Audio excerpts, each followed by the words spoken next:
Welcome to the deep dive. Today, we're diving into two of history's biggest empires, the Roman and Mongol empires. Two absolute titans. Exactly. We've got some fascinating research excerpts. We'll be comparing their sizes, military strategies, even how they governed. We'll even look at the European powers Yeah. that existed during the Mongol era. Oh, and of course, the big question. Did these two empires ever clash directly? You know, that's funny you should ask, because so many people think they existed at the same time, but that's not exactly accurate. Wait, so you're telling me Julius Caesar and Genghis Khan didn't have some epic showdown?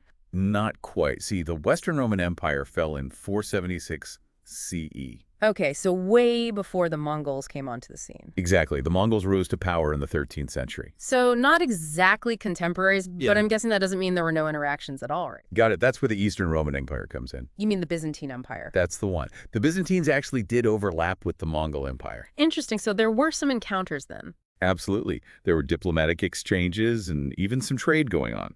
Okay, hold on. We'll have to unpack those Byzantine interactions later on. But first, let's talk sheer size. I mean, everyone knows these empires were huge, but which one was actually bigger in terms of the number of people they ruled? Well, at their peak, the Mongols actually controlled a bigger population than the Romans. Really? By how much? We're talking a difference of maybe 40 to 50 million people. Wow. So why was that? Did the Mongols just conquer a larger area? It was partly because they controlled areas that were really densely populated, like China. Makes sense. Conquering a few big cities can really boost your population count. Exactly. It's mind-boggling to think of the Mongols controlling so many people. We're talking an empire stretching from Eastern Europe all the way to the Pacific Ocean. The largest contiguous land empire in history. Exactly. But weren't the Romans known for their population density, too? Absolutely. Even though their total population was smaller, they were packed into a smaller area around the Mediterranean. Think big, bustling cities. Like Rome itself. Any idea how many people lived there at its peak? Historians think about 1 million residents. 1 million people. Wow. It must have been incredibly crowded. Speaking of all those people, it makes you wonder how these empires controlled and mobilized them. And that brings us to, well, the military. What were the major differences between the Roman legions and those legendary Mongol horsemen? Well, you're talking about a real clash of styles here. The Romans were all about discipline and heavy infantry. Those classic legions marching in formation. Exactly, with their shields locked together, advancing on the enemy. And they were masters of siege warfare. It must have been an intimidating sight to see them coming at you. And the Mongols. They were more about speed and agility, right? Right. Their cavalry was lightning fast, and their archers incredibly accurate. And didn't they use psychological warfare, too? I mean, they had this fearsome reputation. Oh, absolutely. They were masters of psychological warfare, and it was incredibly effective. So, two completely different approaches to warfare. But how much did the Mongols' nomadic background play into their success? I mean, were they just born to be warriors? Their nomadic lifestyle definitely played a big role. They grew up riding horses and shooting arrows. They were tough and resilient, able to cover vast distances and live off the land. So it wasn't just individual skill, but also a way of life that shaped them as warriors. Exactly. But they were also brilliant strategists and had a knack for logistics. That's key when you're commanding forces across such vast distances. Speaking of logistics, the Romans were famous for their roads. That must have given them a huge advantage, right? Absolutely. Roman roads were essential. They moved legions, supplies, messages, everything. A marvel of engineering. So it was like their version of a superhighway system. But how did the Mongols, without those permanent roads, manage to keep their empire connected? Well, they had their own ingenious system, the yam. The Yam. What was that? Some kind of ancient postal service. Think of it as a relay system with horseback messengers speeding across the empire. So they were carrying messages, intelligence, maybe even fresh horses. Exactly. It was incredibly efficient. Wow. It's like an ancient version of the Pony Express. So Roman roads versus the Mongol Yam, two very different solutions to the same problem. But of course, military strength is only part of the story. What about the way these empires were governed? How did they keep everything running smoothly? Well, in terms of governance, you see some stark contrasts. The Roman Empire was a model of centralized bureaucracy. So lots of rules and regulations, all coming from the top down. Yes, they had a codified legal system, a hierarchy of officials, and a big emphasis on law and order. Makes sense for an empire that lasted for centuries. But how did the Mongols, with their huge, diverse territory, manage things? I mean, ruling from the steppes of Mongolia must have been a challenge. They took a more decentralized approach. They knew they couldn't micromanage everything. So they gave their conquered territories some freedom. Exactly. They allowed a degree of autonomy as long as those territories paid tribute and acknowledged Mongol authority. It's like a medieval franchise system. Pay your dues, follow the rules, and you're good to go. Pretty smart for an empire that spanned continents. But now, let's shift gears a bit. Empires aren't just about power and conquest, right? What about their impact on culture and exchange? That's another area where both empires left lasting legacies, but in very different ways. The Romans, for instance, had a huge impact on Western civilization. Oh, absolutely. Yeah. Their influence on law, language, architecture, it's everywhere. Exactly. And it's still visible today. It's incredible how much of our world is still shaped by Roman ideas. But what about the Mongols? I know they had a reputation as conquerors, but they also played a big role in cultural exchange, didn't they? They did. Their control of the Silk Road was a major factor. The Silk Road, that network of trade routes across Asia and Europe. Exactly. The Mongols facilitated an incredible flow of goods, technology, ideas. Everything was moving between East and West. So we're talking about gunpowder, printing, new artistic styles, scientific knowledge. All of that. It was a period of unprecedented exchange and cultural mixing. It's like they accidentally triggered a global renaissance. Didn't they also have a surprisingly tolerant approach to religion within their empire? They did. You'd find Buddhists, Muslims, Christians, all coexisting within the Mongol domains. And that brings us back to those Byzantine interactions. Remember how we talked about the Byzantine Empire overlapping with the Mongols? I bet that religious tolerance came in handy, especially since the Byzantines were devout Eastern Orthodox Christians. Absolutely. It allowed the Mongols to engage with the Byzantines on a diplomatic and commercial level without forcing their beliefs on them. It makes you wonder what the world would be like today if more empires had adopted that open-minded approach. But as we've seen, both the Romans and Mongols were incredibly complex empires with their own strengths and weaknesses, and both left behind legacies that still influence us today. Welcome back. We're picking up our exploration of these incredible empires. You know, I love digging into the details. Last time, we were talking about Roman roads and the Mongol yam system, talk about impressive logistics. For sure. But were there any other innovations that helped these empires thrive? I mean, they had to overcome some serious challenges, right? Huge territories, keeping people content, staying on top. Militarily, it's a lot. Oh, definitely. If you're talking innovation, the Romans were masters of engineering. Their aqueducts, for example. Oh, yeah. Those things were amazing. They were elaborate systems to bring water over long distances, supplying cities, supporting agriculture. And they were built without modern technology. It's incredible. Some are still standing today, a real testament to their ingenuity. It's hard to grasp the scale of those projects. They must have had a huge impact on life in the Roman Empire. Absolutely. Clean water is something we take for granted. But back then, it was a major achievement. It kind of showed off Roman power and sophistication, wouldn't you say? Definitely. It makes you wonder, did the Mongols have any comparable engineering marvels? Or did their nomadic lifestyle lead to different innovations? Well, the Mongols weren't known for building those massive structures like aqueducts, but they were very good at adapting and improving existing technology, like with gunpowder weapons. Oh, right. They adopted gunpowder from China, didn't they? Exactly. And they used it very effectively in their conquests. They quickly saw its potential. Gunpowder really changed warfare forever. It makes you wonder, what other advancements did the Mongols spread? I mean, we talked about the Silk Road and how it connected East and West. Oh, lots of things traveled those routes. One key area where they made a big difference was communication. Beyond the yam system. Yeah, they took the use of carrier pigeons to a whole new level. Carrier pigeons. Wow, it's like ancient airmail. Pretty ingenious. They could send messages across hundreds of miles with these trained birds. It's amazing how they adapted and built upon existing knowledge. Okay, so we've got innovative Romans with their aqueducts and Mongols mastering gunpowder and carrier pigeons. It seems like they were both pushing the boundaries of what was possible.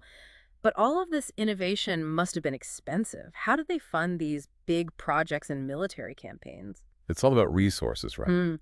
The Romans relied heavily on taxation. They had a pretty complex system, didn't they? Very complex. They collected taxes from citizens and all their conquered territories. This funded their infrastructure, their legions, everything. Even those lavish lifestyles of the Roman elite. Exactly. You could say that the Roman roads, aqueducts, even the Colosseum, it was all built with tax money. Ha! All roads lead to Rome. And they were paid for with taxes. But didn't those taxes eventually lead to trouble? Weren't they part of the reason the Roman Empire eventually fell? You're right, they played a role. As the empire grew and, let's face it, became more corrupt, the taxes got heavier. And people weren't happy about that. Exactly. It led to unrest and economic problems and made the empire weaker, more open to threats. So, tax is a double-edged sword. What about the Mongols? Did they tax their conquered people too? Or did they find another way to fund their empire? The Mongols did have taxes, but their approach was different from the Romans. They focused on tribute payments. Tribute payments, like protection money almost? Kind of. Their vassal states had to pay tribute. As long as they did that and stayed loyal, they were mostly left alone. Clever. It encouraged cooperation, but still kept money flowing in. But what happened if someone refused to pay? Did the Mongols just say, okay, no worries? Let's just say the Mongols weren't known for being patient about collecting their dues. Yeah, I can imagine. If a vassal state rebelled or refused to pay, the Mongol army was sent in, and they weren't afraid to use force. Their reputation definitely preceded them. Better to pay up than face the wrath of the Mongol horde. Exactly. It was a delicate balance. So we've talked infrastructure, innovation, economics, all vital for a successful empire. Right. But let's think about the average person. What was it like to live under these empires? How did Roman and Mongol rule impact their lives? It's easy to get caught up in the big picture, but it's important to remember the human side of things. Absolutely. Both empires had very different social dynamics. The Romans, despite their problems, offered stability and security. Yeah, a functioning legal system, protection from threats. It was a pretty good deal, at least for some. Right. But let's not forget, Roman society was pretty rigid. There was a big difference between citizens, non-citizens, and, of course, slaves. Not so idyllic for everyone, then. Exactly. Not everyone benefited equally. And social mobility was limited. It shows that even the most civilized empires can have a dark side. It's true. History is never simple. What about life under Mongol rule? What was the social dynamic like in their vast multicultural empire? Well, the Mongols, as we've discussed, had a more decentralized approach. They often incorporated local elites into their administration. So, if you were willing to cooperate, you could still hold a position of power. Exactly. It made their hierarchy more fluid. Advancement was possible, not just based on birth, but also on merit and loyalty. I can see how that would be appealing to some people, but there must have been downsides too, right? Especially for those who resisted Mongol rule. Of course, the Mongols might have been tolerant of different cultures and religions, but they were ruthless when it came to opposition. Their conquests were often brutal. A classic double-edged sword. Peace and prosperity if you submit, but brutal consequences if you defy them. It's a stark reminder that empires, no matter how advanced, are built on power. And that power can be used in many ways. Right. Both the Roman and Mongol empires offer these fascinating insights into how civilizations work the achievements, but also the costs. That's good. They were products of their time, with both strengths and weaknesses. But by studying them, we can understand the forces that have shaped our world. Absolutely. For better or worse, that's the legacy they leave behind. Welcome back to our Roman-Mongol showdown. It's legacy time. We've seen how they rose to power, how they fought, how they governed. And now, their lasting impacts. Exactly. It's amazing how these empires, even though they existed centuries apart, still have a presence in our world today. That's the beauty of history, isn't it? Mm. Even empires that crumbled long ago can teach us so much. Absolutely. So let's start with Rome. We've talked about their influence on Western law, language, architecture. But are there any surprising examples of their legacy? Things that people might not realize are connected to ancient Rome? One area that often gets overlooked is civil engineering. Their roads, aqueducts, even their sewage systems. Oh, right. They were way ahead of their time. They really were. Those innovations influenced infrastructure for centuries. Yeah. We're still using some of their principles today. It's true. Bridges, tunnels, even skyscrapers, it all goes back to Roman engineering. They weren't just conquerors, they were builders. Exactly. And innovators. Their ideas shaped the modern world. And we can't forget about their legal system. Roman law. Yes. Concepts like justice, fairness, due process, they're deeply rooted in Roman legal traditions. Wow, I never thought about it that way. Those are some pretty fundamental legal principles. They are. The presumption of innocence, the right to a fair trial, those ideas can be traced back to Rome. It shows how empires influenced more than just land and power. They shaped the way we think about justice and the rule of law. Pretty profound stuff. Okay, so we've covered Rome's legacy, those echoes of the ancient world that are still with us today. What about the Mongols? They might not have lasted as long, but they also made their mark. Absolutely. One of their most significant legacies is the Pax Mongolica. The Pax Mongolica. It was a period of peace and stability across Eurasia during the 13th and 14th centuries. Wait, so you're saying that an empire known for its conquests actually brought about peace? It might sound strange, but that's exactly what happened. Once they controlled a vast territory, the Mongols became pretty pragmatic. Pragmatic. Yeah, they realized that stability was good for business, and trade benefited their empire. So they allowed for some autonomy and cooperation within their domains. So they weren't just about brute force. Not entirely. And this led to increased trade along the Silk Road, connecting East and West in unprecedented ways. It's funny how things work out. The fearsome Mongols inadvertently sparking a golden age of cultural exchange. History is full of surprises. Speaking of surprises, didn't the Mongol Empire also have a role in the bubonic plague? Yes, unfortunately. They didn't intentionally spread the plague, of course, No, of course not. but their vast trade networks helped transmit the disease, the Black Death, from Central Asia to Europe. It was a devastating pandemic. It was. It wiped out a huge portion of Europe's population, a tragic consequence of interconnectedness. It's a reminder that globalization, while it can bring benefits, also has risks. It also shows why it's so important to understand history, not just the good parts, but the tragedies too, so we can learn from the past, hopefully avoid repeating the mistakes. Okay, as we wrap up our deep dive into these two empires, I have one last question. What lessons can we in the 21st century learn from the Romans and the Mongols? What can their successes and failures teach us about leadership, governance, building a better world? That's a question that people are still grappling with. I think one key takeaway is adaptability. Both empires were incredibly adaptable. They changed their strategies, their approaches to fit the circumstances. Flexibility is important. It is. Rigidity might seem stable in the short term, but in the long run, it can be disastrous. So be open to change, be willing to adjust course.